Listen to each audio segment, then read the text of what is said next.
Welcome back to the Brian Crombie Radio Hour on Saga 960.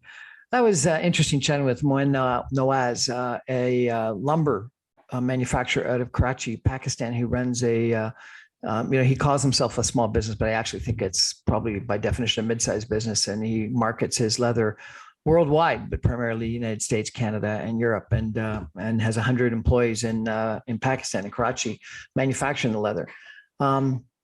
And he really is an unbelievably interesting example of social media and marketing and person-to-person marketing and sales. And he's got some interesting attitudes, and I've seen him at work.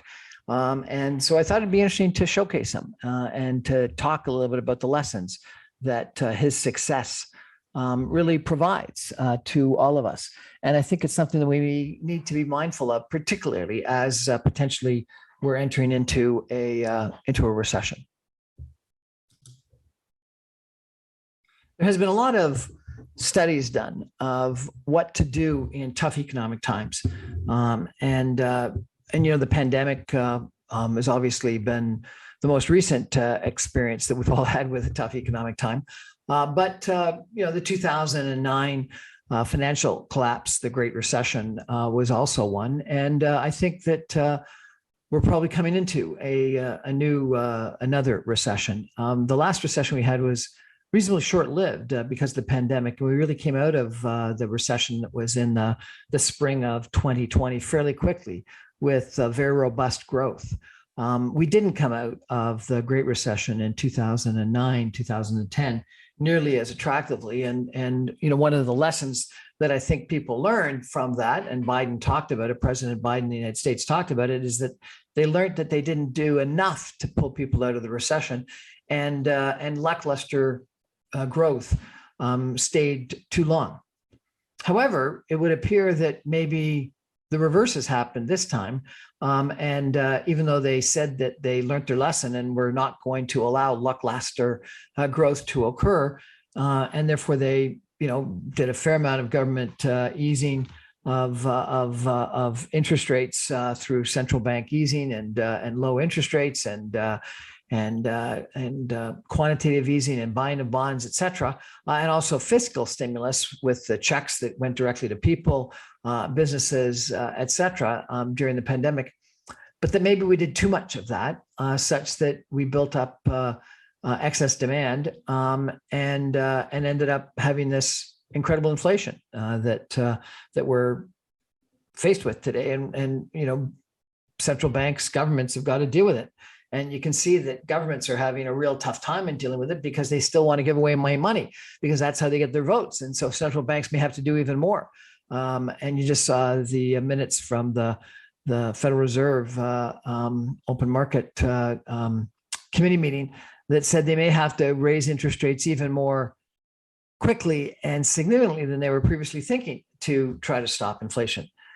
So getting it right is obviously challenging. And because of that, I think that we are potentially going to face a recession that may not be a deep recession, but it may be a longer one. And coming out of it may be lackluster growth. And that's, I think, because we're going to be worried about spending our way out of the recession. And frankly, we don't have a lot of money left in government piggy banks to fund that. Anyway, if we're facing a recession, businesses and people have to decide what to do. And I think one of the strange things about the sort of the psychology of buying and selling and economics is that people are supposed to buy when things are low and sell when things are high, but too often we do the reverse because we flow with the pack. We go with the herd, and so therefore, when the stock market is high, we feel good and we buy, and when the stock market is low, we feel scared and we sell. And we're doing the opposite of buying low and selling high. We're buying high and selling low, and that loses money. And I think that that's a concern. And what that does is that exasperates the highs and the lows, makes the highs higher than they would normally be and the lows lower than they would normally be, which is obviously a challenge. But it comes back, I think, to this question, and it's both a personal question from a personal brand, personal networking standpoint, but also from a company standpoint, is what do you do? Clearly, if sales are going to be down and pricing is going to be challenging, you've got to take some action. And in the pandemic, in 2009, in the Great Recession, in lots of tough financial times, some people want to hunker down and wait things out. They want to, batten down the hatches as if it's a storm that's coming and they can just, wait their way through it. And therefore they cut expenses and they husband cash and they draw on their credit lines to make sure they've got all the credit they can muster, and hold on to the cash, and don't spend money on going to conferences, and don't spend money on acquisitions, and cut back on marketing, and really wait it out. Other people take advantage of the tough economic times because some of the companies they may want to buy are cheaper. Some of the marketing they want to do is cheaper and potentially more readily available. People may be traveling less and out less, and so therefore they're at home and potentially more ready to receive the messages that we place on TVs or social media or elsewhere. Networking, very challenging to do during a pandemic, and sometimes challenging to do in a recession when anyone is, staying home and not going to conferences and stuff like that. But Moen is a great example of someone that, kept active, even if it was virtual, during the pandemic, and made those friends and kept those friendships. And the academic studies suggest that that's actually the right strategy, is that it's to take a look at what opportunities do exist during those tough economic times that you can create for yourself and really build for the future. And I think that is something we should be mindful of. And so therefore, instead of just hunkering down, thinking about new opportunities, thinking about pivoting, thinking about what you can do successfully in that tough time that can help you when things ramp up. It's anticipating the future. If we obviously couldn't anticipate the pandemic, or maybe we could have, but we didn't. But if you had to anticipate a recession coming sometime this fall, or frankly, you hear the reports that a new variant is up. If you had to anticipate that maybe we'll start masking again, or be forced to start masking again, or having some issues sometime in the future, what would you do differently today to get ready for that? I interviewed a really smart young guy by the name of Alex Vesna, who is CEO of Prepared Canada. And he said that we have to do too often, and we don't do it, the what if questions in a family, in ourselves personally, and in businesses. And it's what if, someone passed away. One of my coworkers says whenever I raise that, that's the wrong thing. It's what if someone won the lottery, turn it into a positive. But what if someone won the lottery, a critical employee, and therefore no longer wanted to come to work? What if we had a pandemic? What if we had to close down again? What if we had a recession? What if interest rates were up about 5, 6, 7%? What if pricing for our product went down? What if manufacturing closed down? What if borders closed down? What if, the war in Ukraine expanded to be a war in Poland and Moldova? We've got to think through those what ifs and how we would respond, both personally as well as from a business standpoint. And we need to think about how we take advantage of those opportunities rather than just thinking about hunkering down and waiting it out. As some of you may know, I used to do a speech called The Powers of Co, and had 10 powers of Co, and they were co words. And they were things like connection and communication and courage and compassion. But some of them, I think, really resonate with what Moen was saying. I want to echo a few of them. One was connect. And there's this concept in social capital theory of bonding connections, bridging connections, and linking connections. Let me explain those. Bonding connections are ones with people very close to you, very similar to you. They may be family, they may be people that you work with in the same functional area, maybe in the same geography, maybe same religious or ethnic group, but people that are very close to you. Bridging connections are connections that are actually more powerful. Governor Granovator wrote an important paper at one point in time where he said it's the strength of weak links In other words, the bridging links that end up being more important in life because they're the ones that bring in new resources, new friends, and new jobs and new opportunities, particularly in tough times. So what's a bridging connection? A bridging connection is to someone in another group, to someone in another functional area, to someone in a different geography, to someone that represents a different interest group. And often the ones that are most beneficial are to the super connector in that other group. And if you're the super connector in one group and you bonded with your group and you can be the super connector to another group that you can then get access to a bunch of other people, all the better. And then another concept was this idea of linking connections, which are linkages between different sort of segments of society. And it's to the press or it's to government or potentially, to medicine, but different sort of real, different parts of society, maybe the educational sector. And those linkages similarly are extremely important and helpful, particularly when tough times occur. And the example that people used is during the Great Recession, the car companies that had connections in Washington or Ottawa and could go and apply for loans or investments, equity investments, were far better off. But the lesson also was you had to have those linkages created before the tough times occurred, because to just call the person up when the tough time was always there was sort of too late.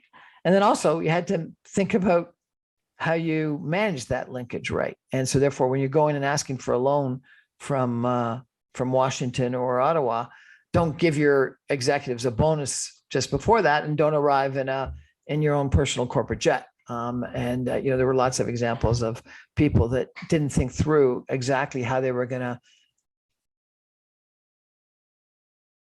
meet the individuals that they wanted to cultivate into that linkage relationship. But I think it might be helpful for you to think about this idea of a bonding relationship, a bridging relationship, and a linking relationship. Bonding to people close to you, which are really helpful when you want to implement something and get things done. Bridging relationships where you need access to new ideas, new resources, new opportunities, to meet new people, etc. And linking relationships when you want to really link to a different segment of society, whether it be government or medicine or education or whatnot. And that you've got to think about each one of those three different relationships as groups that you should be trying to meet with and cultivate. And I like the way that Moen talked about it, about just meeting best friends and making lots of best friends and not thinking exactly about what it is you wanted to get from them, just want to make them happy. In the end, Moen probably gets business and help out of those relationships. But far better is when you look to benefit that other person through making them happy, first of all. And that's one of the reasons why social capital, which is sort of the academic term for what this networking and building relationships is, was called capital because it's like a bank account. If you take too much out of the bank, you'll dwindle it down to nothing and you won't have anything left. And the best would actually be to probably invest in that bank and take out no more than the interest that you're earning on it and never dip into the capital. And then it'll be a growing base. And some people have used that as reputation or brand loyalty, some other examples of things that, if you use it up too much to get things for yourself, you're going to end up not having any of it left over. And so I think that that's a really helpful concept to think through, is that those relationships are ones that you sort of have to have the attitude, or you should have the attitude that Moen had about making friends, making people happy, and not thinking about what you're going to get out of it. And it's when you don't think about what you're going to get out of it that you'll probably get something out of it. But when you do think about what you'll get out of it, you may not get something out of it. And this really was brought home to me best when someone I was speaking with at a conference said, think about a real estate agent. And if they want to sell a house to someone, then really what they want to do is get the fee, make a transaction. But if they want to find a family a home, it's a different attitude. What they're doing is they're trying to make that family, that whole family, really happy in where they're living. And by definition, they'll still earn a fee, but they'll also have earned a very loyal customer that will stick with them, recommend them, and give them new business in the future. And so making that person happy is more important than actually doing the transaction. And I think that's something that we lose too often of, and we've got to be mindful of. So that's the sort of the connection comment. He also talked about courage and not being fearful. And Moen is not fearful. He'll go into any crowd. He'll go into any event. He'll go into any group. And he's very courageous. And he'll just go out and meet people and make friends with people. And I think that's a great adage. And then I guess the last one, and there's 10 powers of Co, but I'm only talking about 3 today because they came to me via Moen's speech, is coincidence. Einstein said coincidence is God's way of staying anonymous. I love that. Moen is all about coincidence. He just sort of puts it out there. He puts out positive comments. He puts out, his congratulations. He comments about what people are doing. He posts his pictures of where he's at. And coincidences happen to him. And it's amazing. And I'm shocked at times about different people that think of Moen as a really good friend of theirs because he's connected with them somehow and not asked for anything in return, or at least as far as I know, nothing in return. And so the power of coincidences, people you meet along the way, are really critically important. And so I think that Moen's example of making people happy, of making friends and lots of best friends. As I mentioned, this other person I interviewed who had this attitude every day that she woke up and said, who's going to be my new best friend of the day? It's a great attitude to have. And as I've suggested, in tough economic times, it may be even more important than ever. So as we're looking into the future, that we may have a tough economic time, it's probably something to be very mindful of. Anyway, that's my show for tonight. Thanks for joining us.